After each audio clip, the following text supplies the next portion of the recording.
Amados irmãos, que privilégio mais uma vez estarmos na casa do nosso Deus, junto com o seu povo, para adorá-lo e agradecer o seu nome. Sejamos gratos a Deus por isso. Abramos nossas Bíblias no livro do profeta Jeremias, capítulo 17. Nós vamos ler do verso 5 ao verso 10. Jeremias 17, de 5 a 10. Leitura de contrição, momento em que nós apresentamos diante do Senhor nossas vidas, confiados na promessa de que Ele nos perdoa os pecados e nos purifica de todas as nossas impurezas. Jeremias 17, de 5 a 10, leiamos a palavra do Senhor, e assim diz: Assim diz o Senhor: Maldito o homem que confia no homem, faz da carne mortal o seu braço e aparta o seu coração do Senhor. Porque será como arbusto solitário no deserto, e não verá quando vier o bem. Antes morrerá nos lugares secos do deserto, na terra salgada e inabitável. Bendito o homem que confia no Senhor, e cuja esperança é o Senhor, porque ele é como árvore plantada junto às águas, que estende as suas raízes para o ribeiro, e não receia quando vem o calor, mas a sua folha fica verde, e no ano de sequidão não se perturba, nem deixa de dar fruto. Enganoso é o coração mais do que todas as coisas, e desesperadamente corrupto. Quem o conhecerá? Eu sou o Senhor, esquadrinho o coração, eu provo os pensamentos, isto para dar a cada um segundo o seu proceder, segundo o fruto das suas ações. Não podemos confiar em nós mesmos, porque o nosso coração é enganoso. Somos chamados a confiar naquele que pode nos conduzir ao arrependimento por sua bondade. Confiemos no Senhor, que esquadrinha os corações, os pensamentos, que pode nos purificar de todas as nossas impurezas. Oremos ao nosso Deus, com o nosso presbítero Moacir, oração de confissão e pedido de perdão ao nosso Deus, por meio da obra de Cristo Jesus. Bendito Deus, eterno Pai, nós te louvamos, nós te adoramos e bendizemos o teu nome, porque só o Senhor é santo. Nós, ó Deus, reunidos aqui na tua casa neste momento, para louvar o teu nome, para confessar os nossos pecados, ó Deus, porque sabemos que pecamos contra ti somente, mas também sabemos que o Senhor é fiel e justo para nos perdoar os pecados e nos livrar de toda injustiça. Nós agradecemos pelo dia de vida que o Senhor nos concedeu, agradecemos porque esse dia é um dia reservado para o culto a Ti, e agradecemos pelos cultos que já houveram aqui, ó Deus. E cada um que aqui já participou, louvou o Teu nome, engrandeceu a Tua honra e o Teu louvor. Nós te oramos, ó Deus, agradecidos porque lemos a Tua palavra, ouvimos a Tua mensagem, ó Deus, e pedimos, ó Pai, que o Senhor tenha misericórdia de nós, purifique o nosso coração, o nosso entendimento, para entender a Tua palavra, para ouvir e aplicar em nosso viver, Deus, para que não fiquemos só ouvindo e não pratiquemos, porque aquele que ouve e não pratica não prospera na Tua verdade, Deus. Nós pedimos que o Senhor esteja preparando nossos corações para que possamos propagar o Teu Evangelho, Deus, a nossa missão aqui na terra, a Sua ordenança para nós, ó Pai. Nós te agradecemos pela vida do reverendo Antônio e pedimos que o Senhor esteja através do Teu Santo Espírito, inspirando para que ele fale de acordo com a Sua vontade e de acordo com as nossas necessidades. Nós oramos agradecidos no nome santo de Jesus. Amém. Graças pelo perdão do nosso Deus, nós vamos neste momento louvá-lo. Convido os irmãos a se colocarem em pé e nós vamos ler juntos o Salmo 67 e cantar os louvores do nosso Deus, que é digno de ser adorado, honrado no meio do seu povo. Salmo 67, uma oração. Nós vamos ler a uma só voz a palavra do Senhor.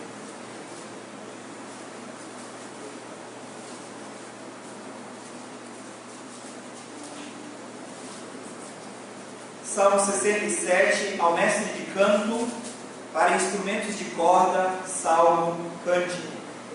Seja Deus gracioso para conosco e nos abençoe e faça resplandecer sobre nós o rosto, para que se conheça na terra o teu caminho e em todas as nações a tua salvação. Louvem-te os povos, ó Deus, louvem-te os povos todos, alegrem-se e exultem as gentes, pois julgas os povos com equidade e guias na terra as nações. Louvem-te os povos, ó Deus, louvem-te os povos todos, a terra deu seu fruto, e Deus, o nosso Deus, nos abençoa. Abençoe-nos, Deus, e todos os confins da terra o temerão. O Senhor seja louvado. Nós vamos neste momento cantar louvores ao Senhor. Ele é digno de ser honrado no meio do seu povo. Cantemos ao nosso Deus.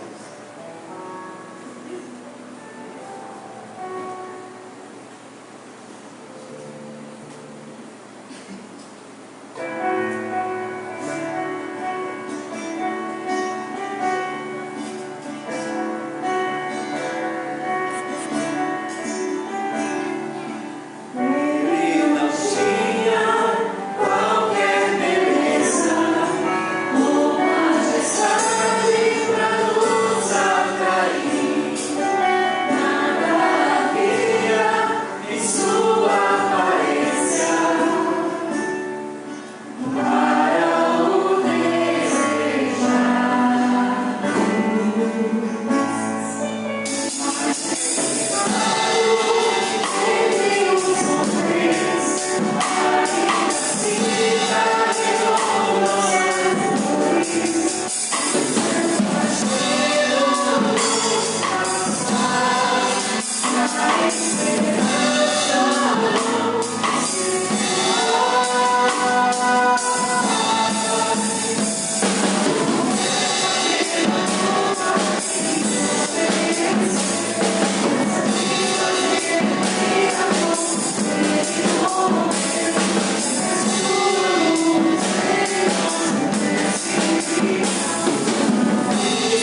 te engrandecemos o nome, reconhecemos que Tu és o nosso Deus, o nosso Senhor, e a Ti, ó Deus, dedicamos nossas vidas e o nosso culto, por meio do Seu Filho amado Jesus Cristo.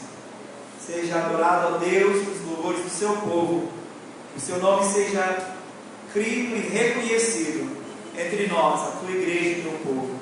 Rogamos essas bênçãos, Pai, no nome de Jesus, para a glória eterna do Senhor.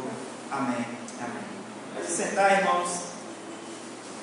A palavra do Senhor no livro de Atos, no capítulo 2, que tem o registro do que ocorreu no dia em que o Senhor derramou o Espírito sobre a sua igreja. No versículo 32, os ouvintes perguntam a Pedro o que eles deveriam fazer. Aliás, 37, eles perguntaram o que eles deveriam fazer. Pedro então responde no versículo 38 e no versículo 39, relembrando de uma grande promessa para todos aqueles que creem. A resposta de Pedro foi que eles deveriam arrepender de seus pecados e então serem batizados. Leiamos Atos 2, 38 e 39, diz assim: respondeu-lhes Pedro: arrependei-vos e cada um de vós seja batizado em nome de Jesus Cristo para a remissão dos vossos pecados, e recebereis o dom do Espírito. Pois para vós outros é a promessa, para vós e para todos os que ainda estão longe, isto é, para quantos o Senhor chamar. Então, nós vimos aqui, a promessa é para todos aqueles que creem, para os filhos e todos aqueles que ainda estão longe. Crendo que a promessa é também para os nossos filhos, e que, portanto, nós devemos aplicar aos nossos filhos o sinal da aliança. É por isso que nós apresentamos os nossos filhos ao batismo. E nessa noite, os pais Weberson e Alessandra apresentam para o batismo a sua filhinha, a filha da aliança, Lia, nascida no Senhor, nascida numa família que confessa sua confiança, sua crença no Senhor Jesus e que quer ensinar os seus filhos no temor e no caminho do Senhor.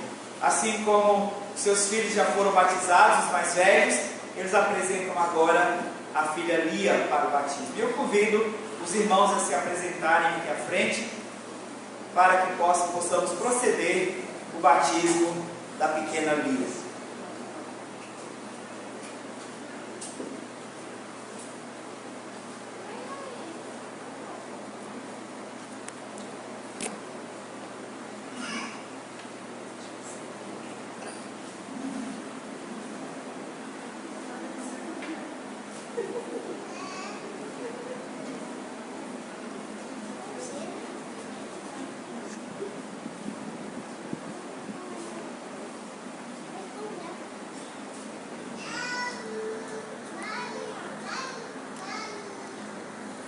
Meus irmãos, então aqui estão o Everson e a Alessandra, juntamente com seus filhos, diante da igreja e diante do Senhor, apresentando a pequena Lia para o batismo, para receber o sinal e selo visível da aliança.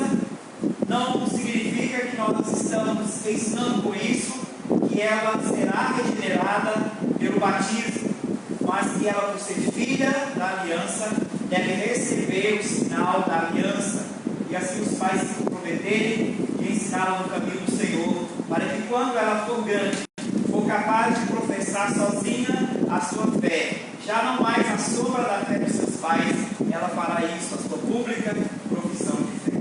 Eu convido a igreja a se colocar de pé. Nós vamos fazer algumas perguntas aos pais, e à medida que eles confirmarem, que eles responderem com sim, ou aquelas perguntas que são promessas, eles responderem como prometo, eu peço que a igreja responda com um amém, confirmando assim a resposta dos nossos irmãos. O Everson e a Alessandra, vocês creem que todos os homens nasceram pecadores, que por isso carecem da graça do nosso Deus para a salvação? Vocês creem que Jesus Cristo é o único que pode conceder salvação àqueles que creem em Deus?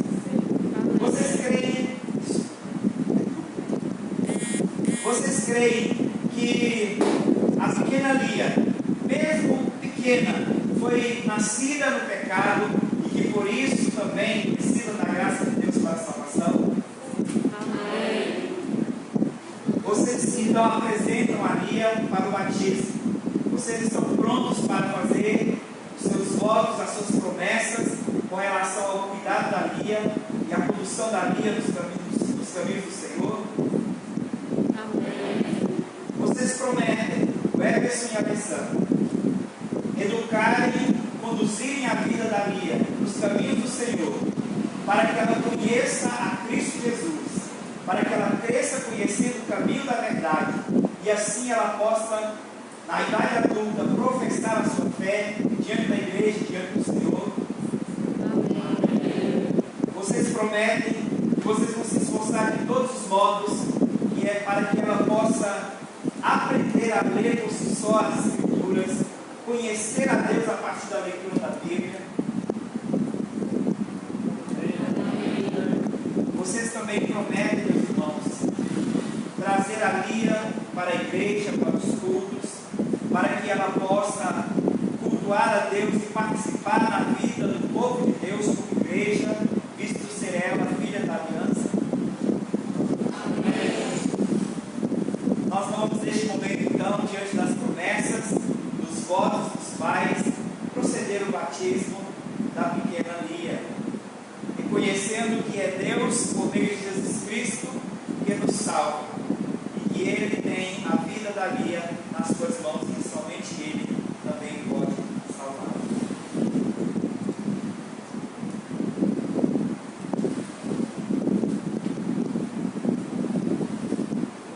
Como ministro do Evangelho de Cristo, Lia, eu te batizo em nome do Pai, do Filho e do Espírito Santo.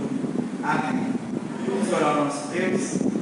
Senhor nosso Deus e Pai, nós rogamos agora as tuas bênçãos, ó Deus, sobre a vida da Lia, sobre a vida do Everson e sobre a vida da Alessandra, ó Pai. Rogando a Deus que os teus filhos sejam conduzidos na graça do Senhor. Abençoe a vida da Lia, Senhor, para que ela possa crescer em estatura e crescer na graça e no conhecimento do Senhor, ó Deus.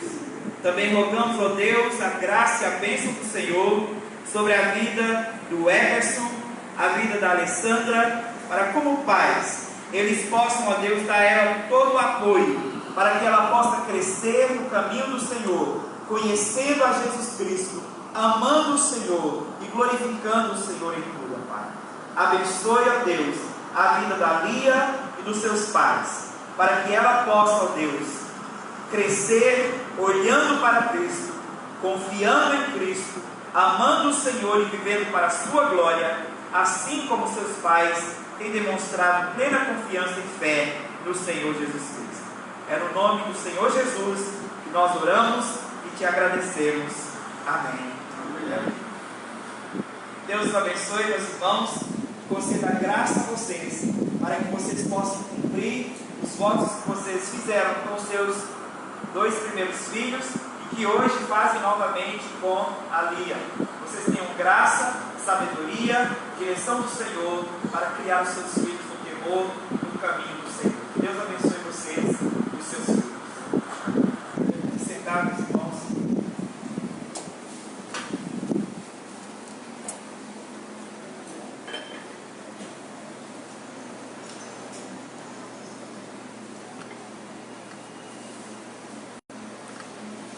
Maravilha, meus irmãos, poder batizar mais um herdeiro da aliança, mais uma criança da aliança. É uma alegria poder fazer isso, sabendo que é Deus quem nos salva e é Deus quem cuida da vida dos nossos pequeninos. Que Deus abençoe a vida dos pais. Neste momento nós vamos a palavra do Senhor.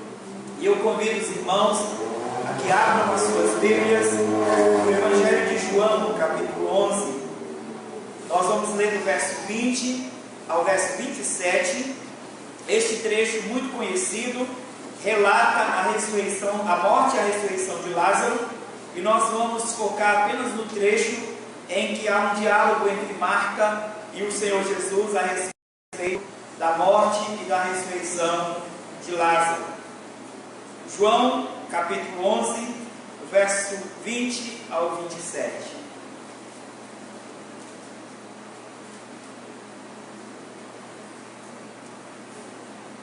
Evangelho de João, capítulo 11, de 20 a 27, diz assim a palavra do Senhor. Marta, quando soube que vinha Jesus, saiu ao seu encontro.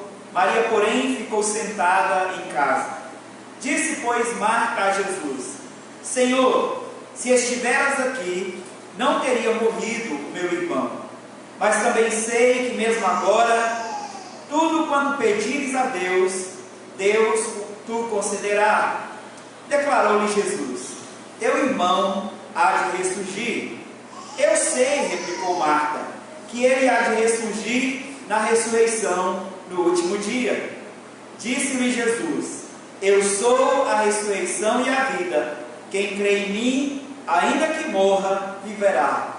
Todo o que vive e crê em mim não morrerá eternamente. Crês isto? Sim, Senhor, respondeu ela. Eu tenho crido que tu és o Cristo, o Filho de Deus, que devia vir ao mundo. Amém. Que Deus nos abençoe com a sua santa palavra. Vamos orar? Senhor nosso Deus, nosso amado Pai, nós rogamos tua graça, tua bênção sobre nossas vidas neste momento. Vamos ouvir a exposição da tua palavra. Que teu Espírito Santo, ó Deus, nos capacite para entendermos a verdade do Senhor, aplicarmos essa verdade às nossas vidas e assim, ó Deus, glorificarmos e honrarmos o teu santo nome, ó Pai, pela obediência.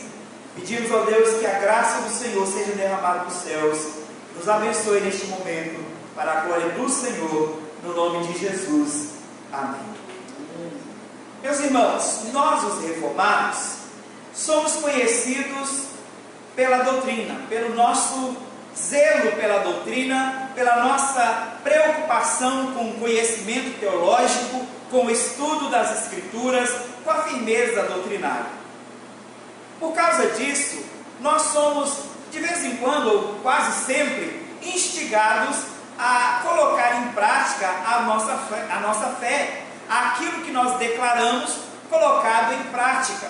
E às vezes alguns comentários maliciosos: eu quero ver agora como é que você vai conciliar essa doutrina, isso que você crê, com esse fato, ou esse evento que está acontecendo.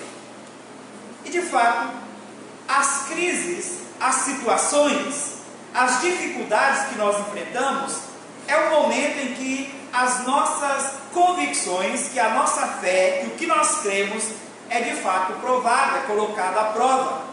E a pergunta é: será que a nossa fé, ou será que as nossas convicções suportariam uma prova, suportariam uma crise?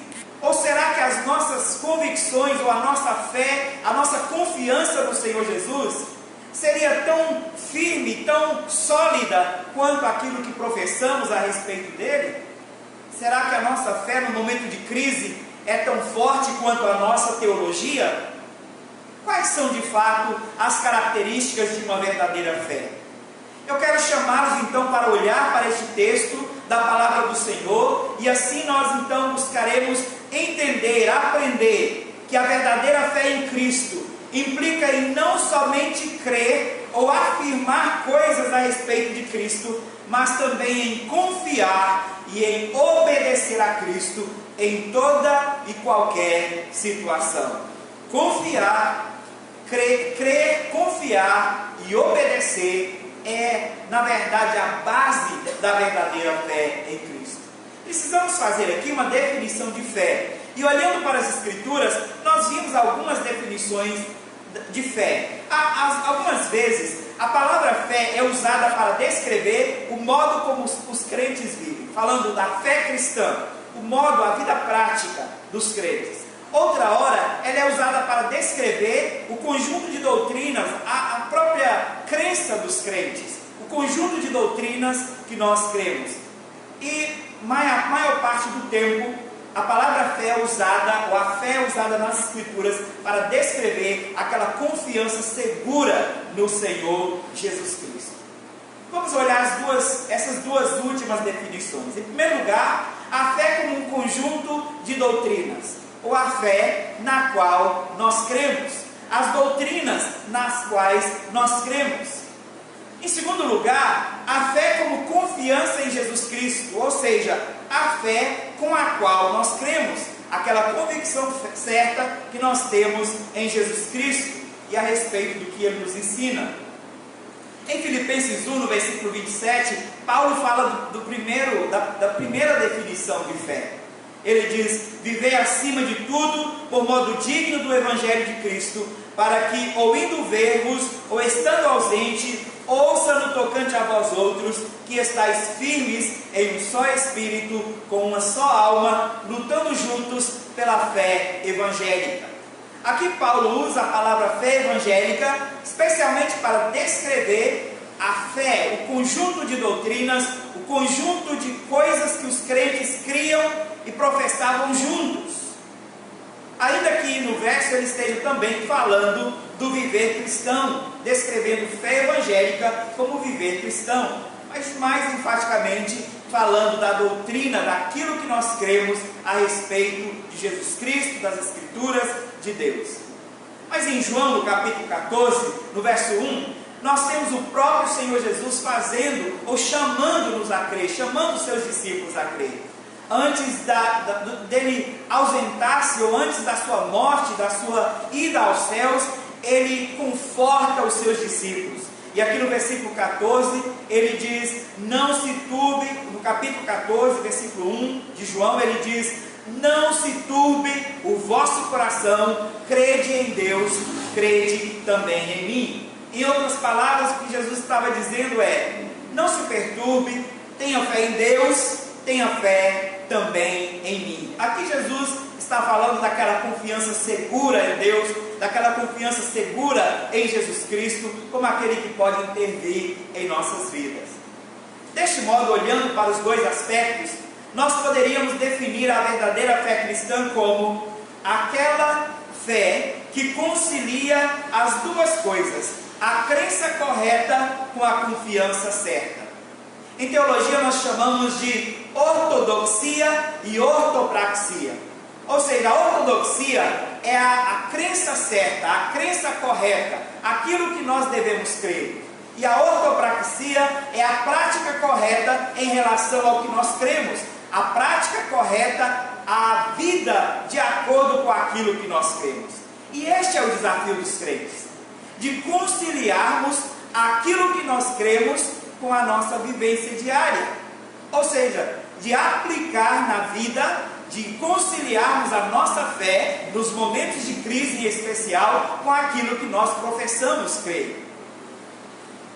E o momento que nós vivemos agora é o momento em que nós somos desafiados, de fato, a colocar a nossa fé em ação, a nossa fé em prática, a aplicar aquilo que nós cremos de forma prática, de modo que nós demonstremos que estamos confiando em Cristo e que nós possamos obedecê-lo diante das situações que vivemos. Olhemos para a resposta de Marta no texto que nós acabamos de ler e vejamos como ela respondeu diante da morte do seu irmão Lázaro. A morte, meus irmãos, é uma daquelas crises mais difíceis de se lidar. É talvez a situação mais terrível que nós os homens tenhamos que enfrentar, que nós tenhamos que lidar. Não há nada tão devastador como a morte, tão angustiante como lidar com a morte de um ente querido, ou de ter a vida em risco, passar por uma situação de risco de morte. Marta aqui vivencia esta situação terrível, uma crise terrível na sua família, em que ela precisa confiar no Senhor Jesus. Voltemos os nossos olhos para o texto e vejamos então como nós podemos aprender sobre a verdadeira fé cristã, quando não é suficiente apenas afirmar que cremos, mas é necessário que creiamos, confiemos e obedecemos a Cristo de acordo com aquilo que nós professamos. Versículo 20. Marta vai encontrar-se com o Senhor Jesus. Sabendo que Jesus já estava aproximando-se da sua casa, ela adianta-se para encontrar com o Senhor Jesus. Todos nós conhecemos aqui o que estava acontecendo. O irmão dela, Lázaro, havia adoecido e elas tinham pedido que fossem até Jesus e que dessem a ele o recado de que ele viesse para intervir na situação de Lázaro, porque ele estava muito doente. O texto nos mostra também que Jesus intencionalmente demorou-se naquele lugar onde ele estava para que Lázaro pudesse morrer, porque ele afirmava que a glória de Deus seria manifestada através da vida, ou através da morte de Lázaro. A providência de Deus operando para manifestar a glória de Deus numa tragédia humana. Deste modo, quando Jesus vem ao encontro de Marta e Maria, ele já vem certo do que ele vai fazer. Ele tem os seus propósitos e todo o seu plano a respeito do que ele vai fazer. E Marta vem encontrá-lo. O verso 20 diz: Marta, quando soube que vinha Jesus, saiu ao seu encontro. Maria, porém, ficou sentada em casa. E agora começa o diálogo de Marta com Jesus. Marta se adianta, como era característico dela. Ela era aquela mulher mais afoita, de tomar a frente, de fazer as coisas adiantado. Nós conhecemos Marta de outra situação, de uma situação em que Jesus estava ensinando, e Marta então fica inquieta com Maria sentada sem fazer nada, e ela trabalhando sozinha, e ela interrompe o sermão, interrompe o ensino, para questionar Jesus, se Jesus não se importava de ela estar trabalhando sozinha, e Maria está então sentada assistindo à exposição da palavra de Deus. Marta adianta-se para conversar com o Senhor, e a partir de agora nós vamos ver no diálogo de Marta a sua declaração de fé. E é uma declaração de fé tão bela. Nós vamos ver ela fazendo afirmações doutrinárias tão apuradas, tão corretas, mas ao mesmo tempo nós vamos perceber nas falas, na ação, na atitude de Marta, incredulidade, falta de fé, falta de confiança no Senhor Jesus, mesmo conhecendo, mesmo sabendo quem Ele era. Aqui eu quero chamar de ortodoxia incrédula, porque há uma declaração de fé, uma profissão verbal de fé tão correta e tão bela, mas acompanhada dessa declaração de fé, a incredulidade no coração de Marta. E nós vamos ver isso, perceber isso, à medida que olharmos para a fala de Marta. Veja o que ela diz no versículo 21. Disse, pois, Marta a Jesus: Senhor, se estiveras aqui, meu irmão não teria morrido, ou não teria morrido meu irmão. Marta aproxima-se de Jesus e faz a sua primeira afirmação doutrinária, a sua primeira afirmação teológica. Quando ela diz: se o Senhor não estivesse aqui, se o Senhor estivesse aqui, meu irmão não teria morrido, ela está reconhecendo que Cristo é poderoso. Se ela não estava aqui afirmando que Cristo tinha poder sobre a morte, pelo menos sobre a doença, ela estava afirmando. Certamente Marta tinha já visto e ouvido tantos relatos dos milagres de Cristo, Cristo demonstrando o seu poder, o seu completo domínio sobre a vida humana, curando pessoas, libertando pessoas de suas enfermidades. E aqui ela se aproxima de Cristo e faz a sua primeira afirmação doutrinária: Senhor, se tu estivesses aqui, meu irmão não teria morrido. Ela declara a sua crença no poder de Cristo e no senhorio de Cristo sobre a morte, ou pelo menos sobre a doença, pelo menos sobre as enfermidades. Ela cria que Cristo era Senhor. Ao mesmo tempo, Marta demonstra um desconhecimento natural da providência divina, o que é compreensível. Nós não precisamos compreender toda a providência divina para confiarmos em Cristo. Muitas coisas que acontecem em nossas vidas, nós sequer sabemos. Você não sabe quantos livramentos Deus te deu hoje, e você nem soube que Ele te deu, e talvez você vai morrer sem saber que Ele te deu esses livramentos hoje. Jó, que nós conhecemos bem a história, sabemos e conhecemos o fundo por trás da história de Jó. Sabemos que Satanás instigou a Deus para que ele pudesse autorizá-lo a tocar na vida de Jó, tirar os seus bens, tirar a sua saúde, mas o próprio Jó não tinha conhecimento disso. É o que Calvino chama de a providência secreta de Deus. E a maior parte da providência divina em nossas vidas acontece de modo secreto. E não é porque acontece de modo secreto que nós não podemos confiar em Deus. Ainda que nós não conheçamos todo o panorama, não conheçamos todo o plano, nós podemos confiar em Cristo. Ele é confiável. E aqui Marta demonstra esse desconhecimento natural da providência divina. Porque ela não estava lá quando Jesus diz aos seus discípulos que a morte de Lázaro era para a glória de Deus. Ela também não conhecia os pensamentos e os intentos de Cristo a respeito do que ele tinha para Lázaro aquele dia. Aquele dia Cristo queria ressuscitar o morto, ressuscitar a Lázaro, para demonstrar como Messias o seu poder sobre a morte. Mas Marta não conhecia isso. E nós também não precisamos conhecer todas as coisas da providência divina. O que nós precisamos é confiar em Cristo o suficiente para obedecê-lo quando Ele nos ordenar alguma coisa. Marta então continua o seu diálogo, e agora no versículo 22 nós percebemos ainda mais claramente que ela não conhecia os detalhes da providência divina, o que é natural, quando ela afirma: mas também sei que mesmo agora, tudo quanto pedires a Deus, Deus te o concederá. Ela mostra que ela não conhece os detalhes, mas aqui ela mostra uma coisa. Ela mostra que ainda sem conhecer, ela confia em Cristo. Ela confia em Cristo porque ela sabe quem é Ele. E ela diz: mas eu sei que mesmo agora tu podes pedir alguma coisa ao Pai e o Pai pode te conceder. Mais uma vez, Marta faz uma declaração doutrinária. O que Marta faz aqui é uma declaração de sua crença na divindade de Cristo. Ela realmente cria que Cristo procedia de Deus, que por isso Deus, o Pai, o ouvia quando ele orava. Mas o máximo que parece que Marta esperava aqui é que o Senhor Jesus lhe concedesse ou rogasse ao Pai por consolo divino. Porque o que nós percebemos no decorrer da história, e especialmente quando Cristo, no versículo 39, ordena que tirem a pedra, Marta é a primeira que diz: Senhor, mas já cheira mal, já fazem 4 dias.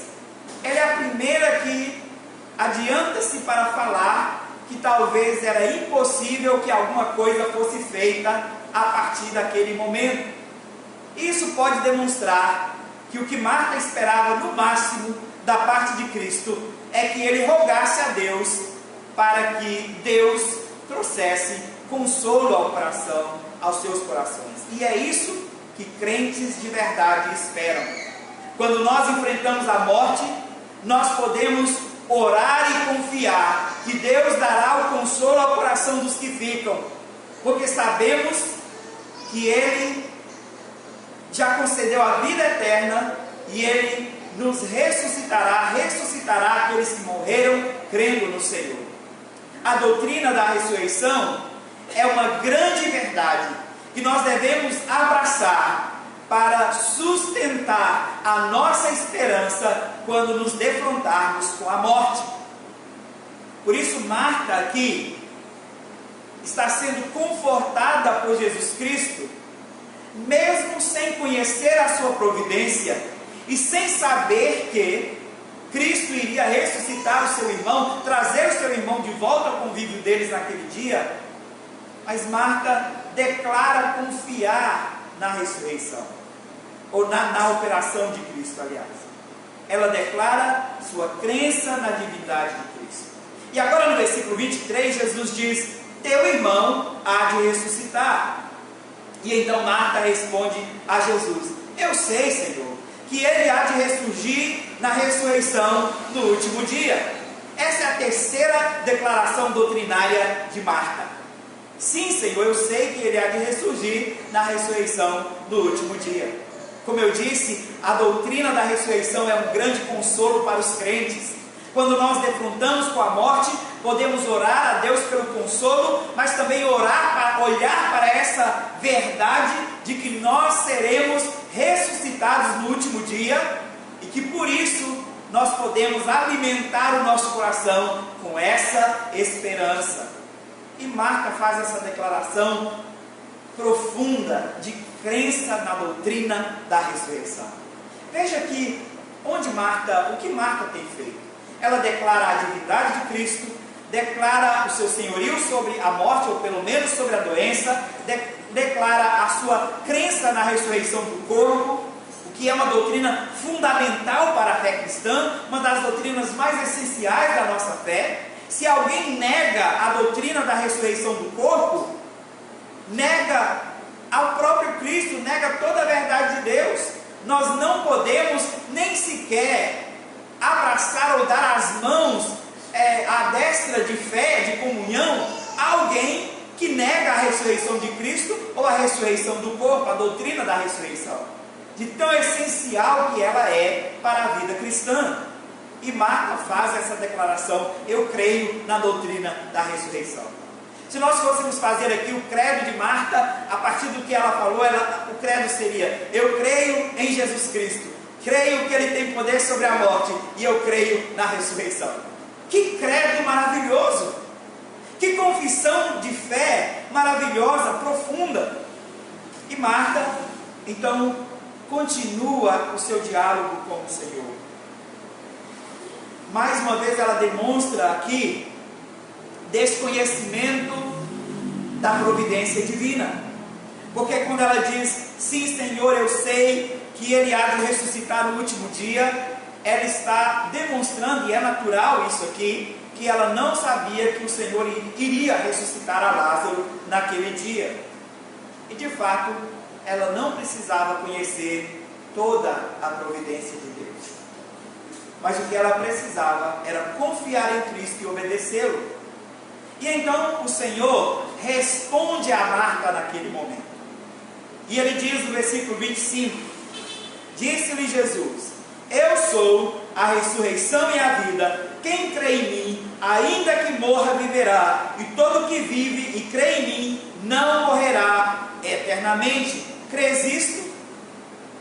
Depois que Marta faz a sua declaração de fé, o Senhor Jesus apresenta novamente duas formulações doutrinárias, duas formulações teológicas, e pergunta para Marta se ela crê nisso.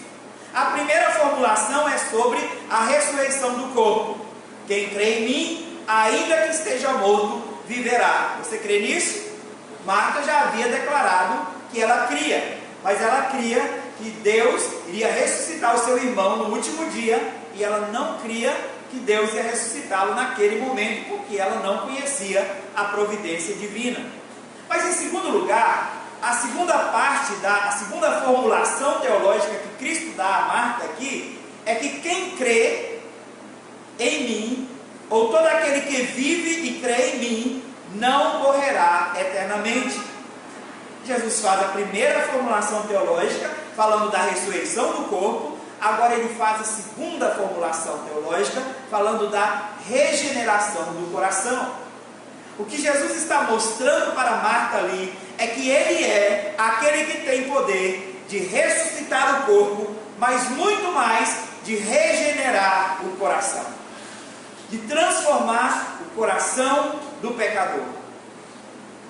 E a gente sabe, e já ouvimos aqui várias vezes a exposição da ressurreição de Lázaro, que a ressurreição de Lázaro era tipológica do que Cristo faz no coração do homem, porque nós éramos mortos em nossos delitos e pecados, como Paulo afirma em Efésios 2, e estando mortos em vossos delitos e pecados, Ele vos deu vida, pela graça sois salvos. A ressurreição do corpo é a doutrina afirmada aqui por Marta e confirmada por Cristo. Mas a ressurreição do coração é agora afirmada também a Marta. Cristo queria mostrar que Ele é que tem poder sobre todas as coisas, não somente sobre o corpo, mas também sobre a alma. Não somente sobre o corpo, a carne física, mas sobre a alma do homem. E Ele podia salvar o corpo e salvar a alma. E Ele pergunta a Marta: você crê nessas duas formulações teológicas? Marta já havia definido que cria na ressurreição do corpo. Mas o que Jesus queria naquele momento era conduzir graciosamente Marta a crer no que Ele ia fazer naquele momento. E ela responde ao Senhor Jesus, no versículo 27, sim, Senhor. Respondeu ela: eu tenho crido que Tu és o Cristo, o Filho de Deus, que devia vir ao mundo. Que declaração de fé maravilhosa! Vocês lembram de outra ocasião em que essa mesma declaração foi feita? Certamente sim. Pedro, o apóstolo, fez essa declaração em Mateus, no capítulo 16, verso 15 e 17, quando o Senhor Jesus pergunta aos seus discípulos: e vós, quem dizeis que sou? E então Pedro responde: Tu és o Cristo, o Filho do Deus vivo. Quando Pedro responde isto, o Senhor Jesus então faz uma afirmação extraordinária a respeito da declaração de fé de Pedro. E o que Jesus diz: bem-aventurado és, Simão Bar-Jonas, porque não foi carne nem sangue que tu revelaram, mas meu Pai que está nos céus. Nós vimos aqui então que Marta está fazendo a mesma declaração de fé que foi louvada, elogiada pelo Senhor Jesus quando Pedro a fez. Marta está demonstrando aqui o seu conhecimento e a sua confiança, a sua fé de que Jesus Cristo de fato era o Messias, o Filho de Deus enviado ao mundo. Tu és o Cristo, o Filho de Deus que veio ao mundo. Marta faz essa declaração confirmando que ela de fato cria no Senhor Jesus. E se Jesus disse a Pedro que não foi carne nem sangue que levou Pedro a fazer essa declaração de fé tão importante para nós os cristãos, certamente poderíamos dizer a mesma coisa a respeito de Marta, que não foi carne nem sangue que levou Marta a declarar que Jesus era o Cristo, o Filho de Deus, mas que o próprio Espírito Santo estava conduzindo Marta a declarar isso. Mas veja só uma coisa, meus irmãos, e por que eu chamei isso aqui de ortodoxia incrédula? Porque na hora das formulações teológicas, das declarações doutrinárias, Marta foi impecável. As declarações doutrinárias de Marta são irretocáveis, talvez melhor do que as formulações teológicas de muitos teólogos dos nossos dias. Marta declara a divindade de Cristo, o seu senhorio sobre a morte, sobre as enfermidades. Marta declara a sua crença na ressurreição do corpo. Marta confirma um conjunto de doutrinas que ela crê a respeito de Cristo e do que Cristo ensinou. Mas quando Cristo ordena tirai a pedra, é Marta, aquela que era sempre afoita para adiantar e fazer as coisas, que agora dá um passo atrás e diz: espera aí, Senhor, já são 4 dias e já cheira mal. Agora, a mesma mulher que faz declarações irretocáveis de fé, demonstra insegurança, incredulidade. O que será que Jesus quer fazer? Ordenando que tire a pedra de um túmulo onde está um morto, sepultado há mais de 4 dias. E ela diz: Senhor, já cheira mal, já fazem 4 dias, já é de 4 dias. E aqui Marta então mostra falta de confiança na providência divina para o momento. Talvez essa seja uma das maiores crises de nossa vida, porque nós somos muito bons em tirar formulações teológicas das Escrituras, nós somos muito bons em tirar formulações doutrinárias, e nós temos as doutrinas muito bem elaboradas aqui na nossa mente, e quando é necessário que nós falemos sobre o que nós cremos, nós falamos com propriedade, e isso é muito importante. nós confessamos, declaramos aquilo que cremos. Isso é de fato muito importante. Inclusive, quando você é ouvido no conselho, é feita uma entrevista com você e você tem que responder sobre aquilo que você crê, de tão importante que é a sua declaração de fé, a sua declaração doutrinária.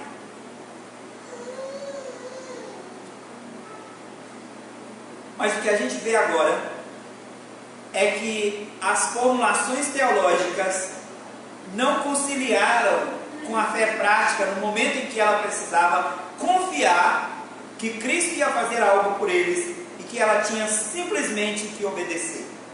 A Marta, que talvez em outra ocasião iria ser a primeira a chegar à frente e dizer: vamos pessoal, apressem, vamos, tirem a pedra, Jesus mandou tirar a pedra, vamos, tirem a pedra. Essa Marta afoita e adiantada, agora dá um passo atrás e diz: Senhor, já cheira mal, já são de 4 dias. Meus irmãos, e eu louvo a Deus, porque esse relato foi registrado aqui nas Escrituras, porque a incredulidade, a fraqueza de Marta foi registrada para o nosso conhecimento. E eu louvo a Deus porque as palavras de Cristo que são ditas a elas são registradas também para o nosso conhecimento e crescimento. Porque cada um de nós precisa reconhecer, por mais bem formuladas que sejam as nossas doutrinas, por mais bem elaboradas que sejam as nossas doutrinas, por melhores que sejam as nossas formulações teológicas e doutrinárias, haverá um momento, ou há um momento, ou houve um momento em nossas vidas que nós tivemos dúvidas, que nós tivemos insegurança, medo, desconfiança. Como vimos hoje de manhã, talvez até o momento de chegarmos a dizer: até quando, Senhor? Será que o Senhor se esqueceu de mim? Ou até quando o Senhor ficará indiferente à minha situação? É no momento da crise que de fato se prova a qualidade da nossa fé. É no momento de dificuldade, no momento em que nós não temos qualquer controle sobre a situação, é que se prova a qualidade daquilo que nós professamos crer. E Marta demonstrou falta de fé na providência divina. Por isso chamei de ortodoxia incrédula. E essa ortodoxia incrédula está no coração e nos lábios de cada um de nós em diversos momentos, porque nós mesmos que temos declarações doutrinárias tão bem elaboradas, duvidamos ou tememos ou fraquejamos na fé em momentos de crise. Mas vejam, meus irmãos, como Cristo responde tão graciosamente a Marta. Até o momento nós olhamos mais para o que Marta falou. Agora eu quero chamá-los a olhar para o que Cristo respondeu a Marta. E como Cristo respondeu a Marta. Para que nós possamos então entender como Cristo graciosamente nos conduz em nossas fraquezas de fé. No versículo 23, o Senhor Jesus, olhando para Marta e vendo a sua tristeza, abatimento, o Senhor Jesus diz a ela: teu irmão há de ressurgir. O Senhor Jesus faz aqui uma promessa: o teu irmão há de ressurgir. Marta entendeu a promessa como uma mera formulação teológica.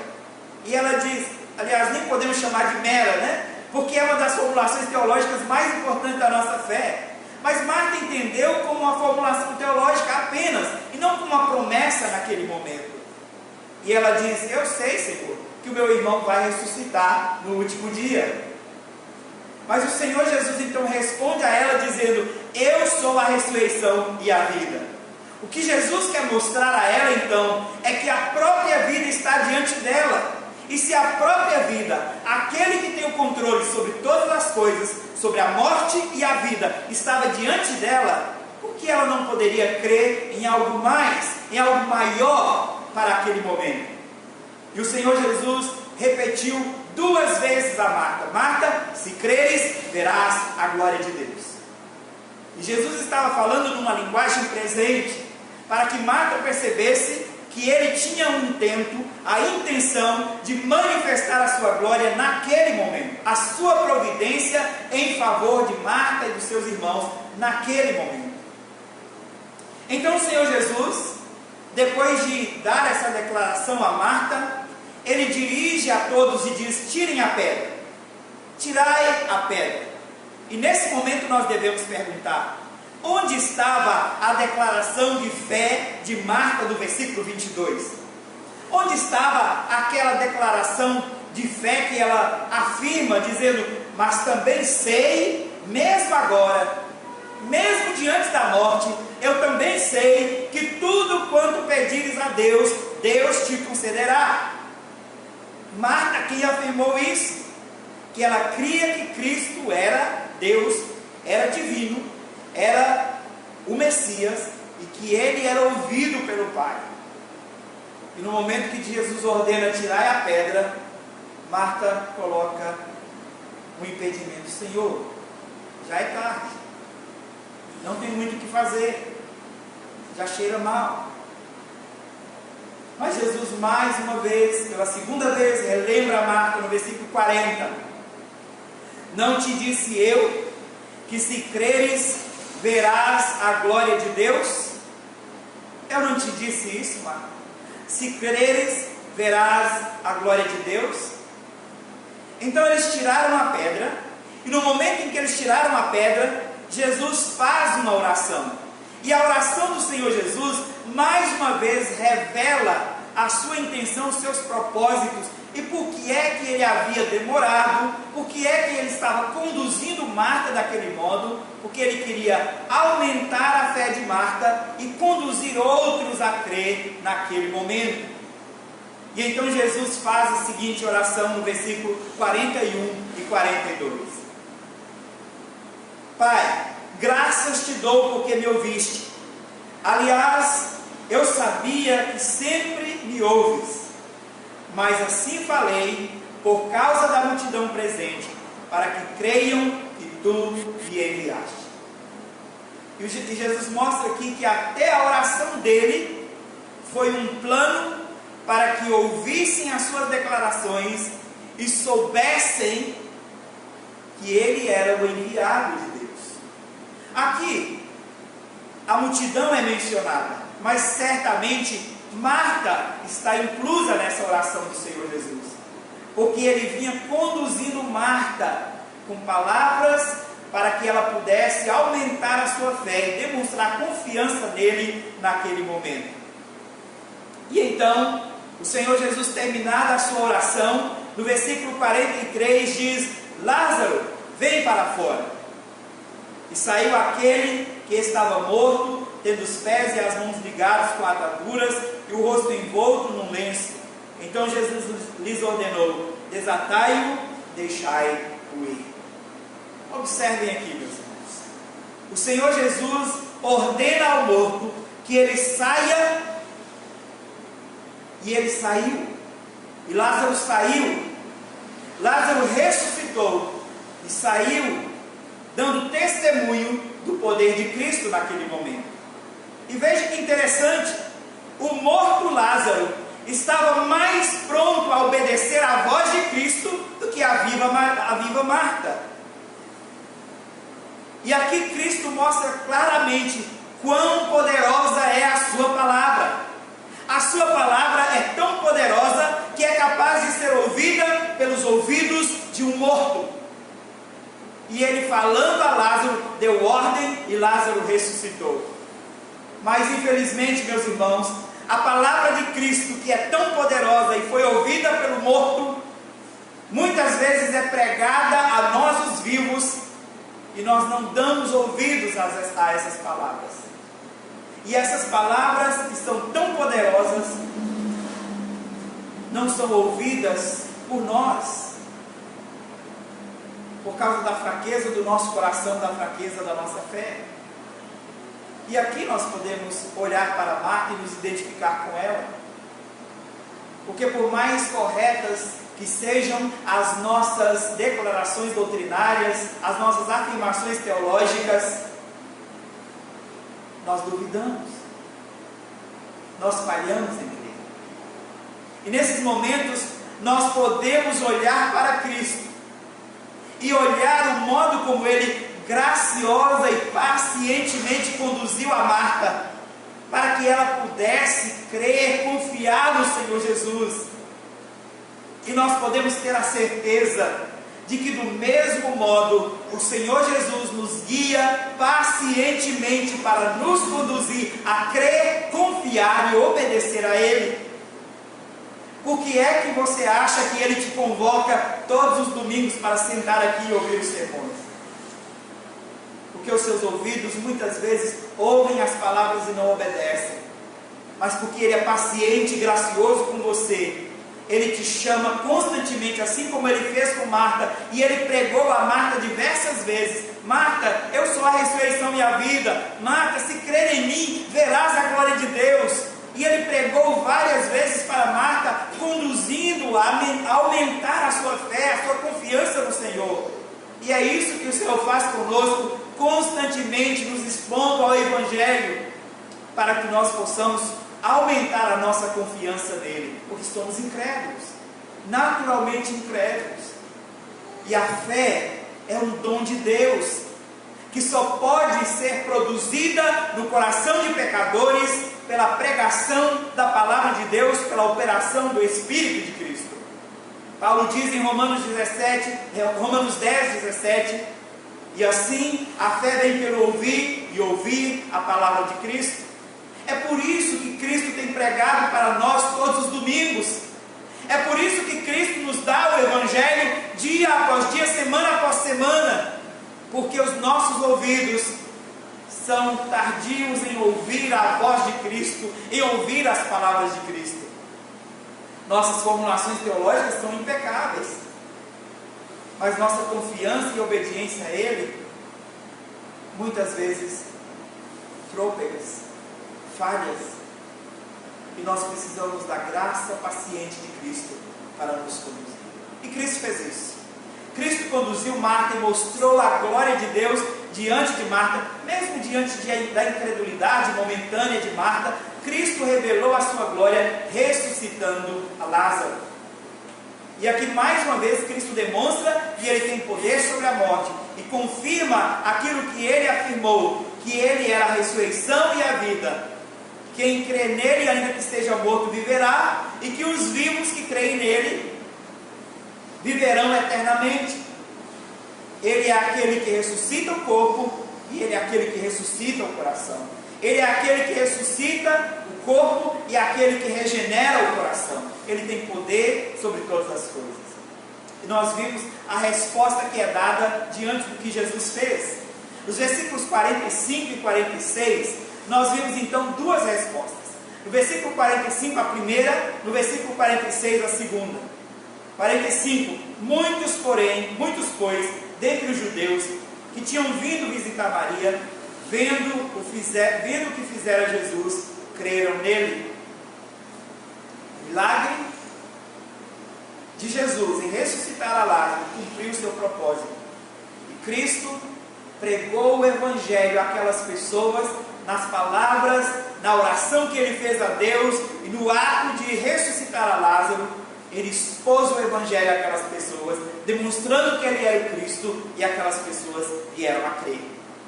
Então a primeira resposta aqui, a resposta do versículo 45, é uma resposta de fé, crer no Senhor Jesus. Mas no versículo 46 nós temos uma outra resposta de incredulidade. Outros, porém, foram ter com os fariseus e lhe contaram dos feitos que Jesus fizera, que Jesus realizara. E eles foram denunciar Jesus. Eles foram contar não porque criam no que Jesus fez, mas foram denunciar Jesus, entregar Jesus às autoridades. Duas respostas diferentes. E somente há a possibilidade de duas respostas diante da palavra de Cristo. Só há duas respostas diante da palavra de Cristo. Ou fé verdadeira, resposta com fé, ou resposta com incredulidade. Hebreus capítulo 4, verso 2, nós vimos o autor da carta registrando as seguintes palavras: porque também a nós foram anunciadas as boas novas, como se deu com eles, mas a palavra que ouviram não lhes aproveitou, visto não ter sido acompanhada pela fé naqueles que a ouviram. A palavra não aproveitou porque não foi acompanhada pela fé. Na versão corrigida, a tradução é porque a palavra não foi misturada à fé. E aqui nós vimos claramente o autor mostrando que há necessidade de crer nas palavras, mas de responder ao que nós cremos. E a resposta é confiança e obediência. Confiança e obediência. Não adianta formulações teológicas elaboradas, não adianta doutrina impecável, se nós não respondemos com confiança e com obediência àquele a quem nós declaramos crer, em quem nós declaramos crer. Crer sem confiança e crer sem obediência é incredulidade de igual modo. E nós somos desafiados, nas situações de crise, a provar a qualidade de nossas declarações teológicas, e especialmente a qualidade de nossa fé. Será que a nossa fé, a nossa confiança em Cristo, é tão consistente quanto as nossas afirmações teológicas? Nós estamos vivendo um momento de crise, meus irmãos, e neste momento eu tenho certeza que muitos já perguntaram a Deus até quando, Senhor, isto vai, e o que o Senhor pretende com isso, qual é o seu propósito para todas essas coisas que estão acontecendo. Nós não conhecemos a providência de Deus, nós não conhecemos os bastidores das ações divinas por trás dessa pandemia. Algumas coisas nós conseguimos entender, nós conseguimos, olhando para as escrituras, tirar algumas conclusões, mas muitas coisas nós não conseguimos sequer dizer por que está acontecendo. O que está acontecendo, Senhor, e por quê? Quando é que isso vai parar? Não sabemos. Mas ainda que nós não conheçamos a providência de Deus na história, mesmo que a maior parte desta providência divina seja secreta, Ele esteja fazendo isso de modo oculto a nós podemos confiar em Deus, nós podemos confiar em Cristo. Ainda que você não saiba nada a respeito do que vai acontecer com você, você pode continuar confiando em Deus. Deus é confiável, Cristo é confiável. Eles já deram provas o suficiente para nós de que são confiáveis. Nós podemos continuar confiando neles. As histórias das misericórdias passadas nos garantem isso. O registro das Escrituras, especialmente, nos dão testemunho do quão fiel é o nosso Deus, e afirma-nos de que Ele não pode mentir contra si mesmo. Ele não pode agir contrário à sua natureza. Ele é fiel e Ele sempre será fiel. E Ele deu a sua palavra de preservar para si um povo e de garantir a vida eterna a todos aqueles que creem nele. Ainda que tudo esteja obscuro diante de nós, nós podemos caminhar com segurança olhando para Cristo, porque Ele é a nossa luz. E nós podemos confiar com segurança nele. Ele é confiável, digno de confiança. Nós não precisamos duvidar. Mas se duvidamos, meus irmãos, porque os nossos corações são fracos, nós podemos relembrar de o quão paciente Cristo foi com Marta. E Ele não foi paciente com Marta só porque era amigo chegado dela. Ele foi paciente com Marta porque Marta era uma das suas ovelhas. E Ele vai cuidar assim de cada uma das suas ovelhas, conduzindo cada um de nós com paciência a confiar, a crer, confiar e obedecer às suas palavras. Se você está com o coração aflito e tendo dúvidas, saiba que o Senhor te conduz a crer e a confiar. Apenas confie. Que o Senhor nos abençoe e nos ajude nas nossas incredulidades. Que nós possamos orar como aquele homem: Senhor, me ajuda na minha falta de fé. Vamos colocar de pé, orar ao nosso Deus, suplicar sua misericórdia sobre nossas vidas.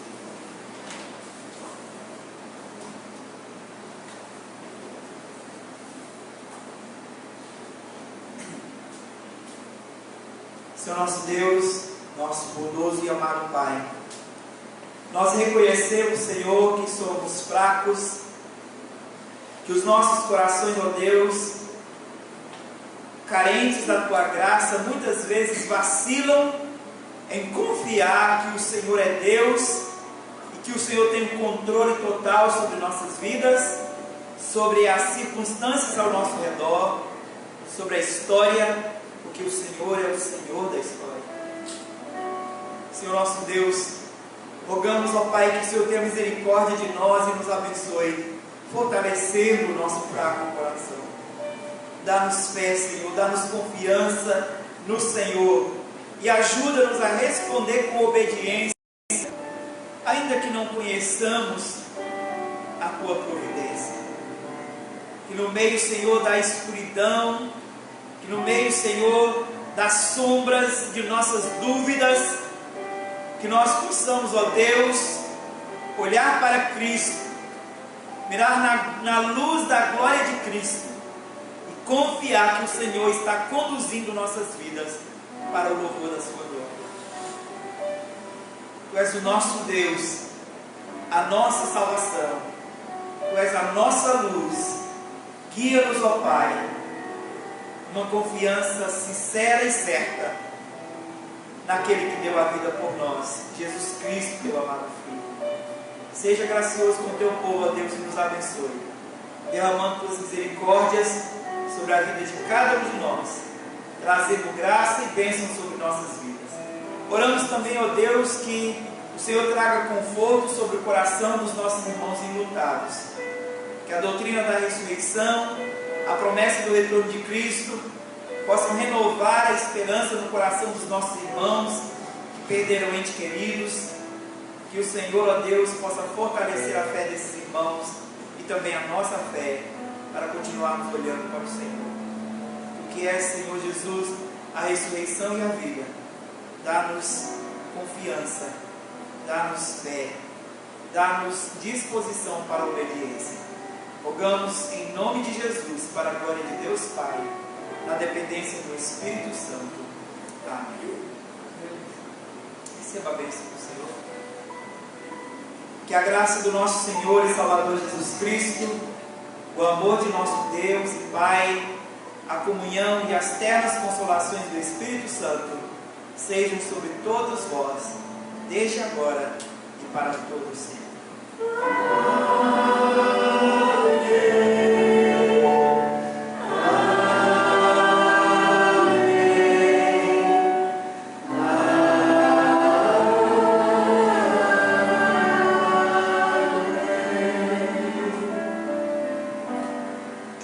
Irmãos, pode sentar por um instante.